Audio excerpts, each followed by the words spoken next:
Hi everyone, it's Suzanne Tucker and with Generation Mindful here for our second Feeling Friday.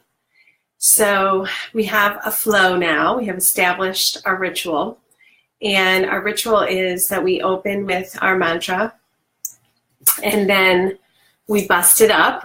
We look at that mantra from reality versus illusion, and then we play with it. We put it into practice, and we do this in 5 minutes-ish. And it happens around 9 a.m.-ish. So it might be 9:15, and that's where we are. So today's Feeling Friday is this. I hold my heart higher than my head. I hold my heart higher than my head. So what I'd love for us to do is just take a second to breathe and let go of everything going on. I know that most of us are multitasking, which is totally fine. Except for this one little minute, I want to kind of quiet everything going on outside of you so you can look inside of you. That's what we're going to do in this 5 minutes, is go a little deeper. So if you could close your eyes where you are, and just turn your gaze inside of yourself. And for today's mantra, rest your hands on your heart. Breathing in, I hold my heart. Breathing out, higher than my head. Breathing in, I hold my heart. Breathing out, higher than my head. One more time. Breathing in, I hold my heart. Breathing out, higher than my head. All right, let's break it down. We got about 5 minutes. So we presented our mantra. Number 2 is reality versus illusion. For me, and I would love to hear what you guys think about it. For me, the reality of my heart is that it lives at my center. So you know how people say things like, let's get to the heart of the matter. Let's get to the heart of the matter. They're talking about getting to the core, to the center.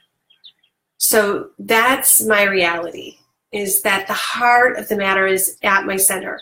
My illusion is judgment. So my illusion says, like, my feeling mind is better than my thinking mind. And if you've ever done Myers-Briggs, you know that there are feelers and thinker personality types. And I think the illusion that we run on ourselves is that one is better than the other. Like, if I'm a feeler, that's better than I'm a thinker. If I'm a thinker, that's better than I'm a feeler. And I think that that's an illusion. So where I want to go with this is our Myers-Briggs, or our personality type, is who we are. And who we are is perfect, whole, and complete. It's our nature. Yes, we're flawed, but it's our nature. And the joy we're looking for lives in, a big hug to ourselves in all of our brokenness, in all of our challenges, and all of our awesomeness. And when we start there, we have an easier time doing that with our child, who they are, and staying curious and going, who are you, right? Who are you? What is going on in this moment? And staying curious. But when I come in with my judger mind that wants to say, right, either analyze it or judge my big feelings around it, it's really hard for me to get to the heart of the matter. So that's the reality versus illusion. And now we can put that into practice, really practically. And this is how I would present doing that. So what I notice with myself is I'm a thinker, in fact, actually. That is how I come at things. And how you'll know that is when you say something, with someone you're talking about, you might find yourself saying, you know what I think? Or you might say, I really feel blank. And one of those is going to be more of your MO. And what I want you to know is they're awesome. Because you know what? If you're in your center and you're in your bliss, being who you are by nature, either a thinker or a feeler, if you're coming at it from your center, then it's truth. It's living for you. So here's how I go about it. Because you might be a thinker, you might be a feeler, you might think I'm getting lost in some big irrational emotions, right? What do we know about that, right? All emotions are sacred. Or you might think I'm overanalyzing something. So here's where to go with that. So I want you to hold in your mind something going on for you right now in your house, in your relationships with your kids or your partner or your own life. Something that you find yourself judging a lot. All right, so just take a second to find a tougher part of something you're dealing with. All right, everybody got one? And I'm not seeing my way to interact with you during these, but feel free to type them in the comments if you got one. And what I want you to do is feel, where are you when you think about that feeling, that incident? Is it red, yellow, green, or blue? So I've got something that I'm dealing with in my family, brings me quickly into my judging mind. And when I think about it, I move into my red, okay? So to practice coming at this from my heart, higher than my head, what I'm going to do, and what I invite you guys to do right now, is just sit with this thing that's going on in your life, this really hard thing. Just sit with it right now. We're going to just imagine picking it up, looking at it, and then put it down. Like, put it down right in front of you right now. Just put it down so you can look at it and be with it. And I want you to practice breathing in what I say to myself when I feel myself going to that critical part is just a reminder. I breathe in, I am love, and then I breathe out, I am enough. So right now, just imagine that hard thing in front of you.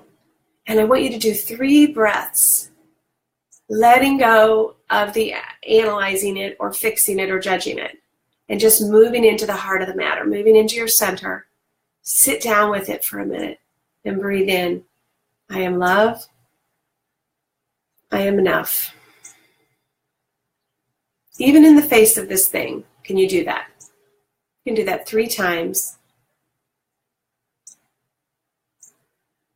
You're in a new place now. Your energy, I hope you're feeling a different feeling in your body. So what I would invite you to do is go back to your chart and say, where am I with this thing?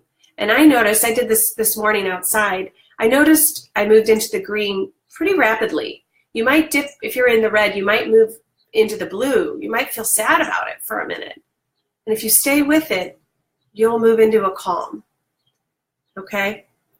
And from that place, you're in your center and you're powerful, super powerful, because you're tuned into your whole body, all the cells of your body, your whole body intelligence, your 6th sense, okay?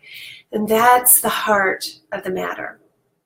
So for me, with children, we say, how do we apply this practically? On a physical sense, you can think about child's pose. When you get down in child's pose, your head goes down lower than your heart, doesn't it? Just for a second there. You literally are placing your heart higher than your head anytime you do an inversion of any kind. But a child's pose is so gentle, so relaxing, so easy. So when life gets overwhelming or something really hard is happening, on a very physical, real level, you can get into child's pose. Okay, that might sound impractical. So if you can't do it on a physical level, you can do it on an energetic level. And the way to put your heart higher than your head with your child is to be silly. Because when you are funny, silly, playful, you naturally place your heart higher than your head. Okay? So that is the reminder, the practical reminder today. Silly with your child can be a look. It can be a tone of voice. If they're being really obstinate and you say, no, in a real silly voice. Or you do a tickle, or you run, or you just break, you know what I'm talking about. You just break the tension, okay? And I will tell you, when you do that practice and you move in your center, the ideas of how to be silly in this moment are immense. I had one mom who was struggling to get her little guy to bed, and she had the brilliant idea to say, you know, when you sneak up on animals, how do you do that? How do they eat out of your hand? Like, how do you do that? This was like a little 8-year-old, and he said, I get real still, I get real quiet. That's how I sneak up on the wallaby. It was a wallaby. And she said, sleep is like that animal. So when I say silly playful, she's having a playful heart when she made up that story for him. And that helped him in his, where he was, think, you know what? I know how to do that. I love to sneak up on animals and have them eating on my hand. And minutes later, he was asleep. I love that story because it's who would have thought that, right? But that mom was able to move into her center, really connect with her child in what mattered to him and who he is in the world. So that is it for today. Holding heart higher than your head. It doesn't mean that you can only be a feeler or a thinker. It means be you and come at whatever you're facing from your center, from your core.